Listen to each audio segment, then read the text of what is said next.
যখন ঈদ আসবে কিন্তু আপনার নতুন জামা কেনার কোনো ইচ্ছা থাকবে না, তখন বুঝে নেবেন আপনি বড় হয়ে গেছেন। যখন ঈদ আসবে অথচ ঈদের দিনকে ঘিরে আপনার কোনো ব্যস্ততা নেই, তখন বুঝে নেবেন আপনি বড় হয়ে গেছেন। সালামি নেয়ার বয়সটা যখন সালামি দেয়ার বয়সে পরিণত হয়, তখন বুঝে নেবেন আপনি বড় হয়ে গেছেন। তবুও ঈদ আসে আনন্দ নিয়ে, রোজাদারদের জন্য পুরস্কার নিয়ে, আর শৈশবের অজস্র স্মৃতি নিয়ে।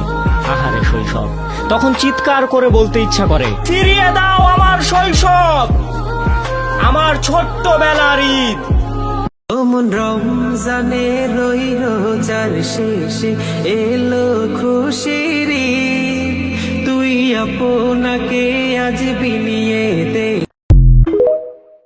কি হবে ওই দালান বাড়ি, আসল তোমার কবর বাড়ি, থাকবে পড়ে মোটর গাড়ি, সোনা দানা টাকা কড়ি, সাদা কাফন পরিয়া বিদায় লইয়া কাঠের গাড়িতে উঠিয়া যাইতে হবে গো চলিয়া, কোরআন হাদিস পড়ে জীবন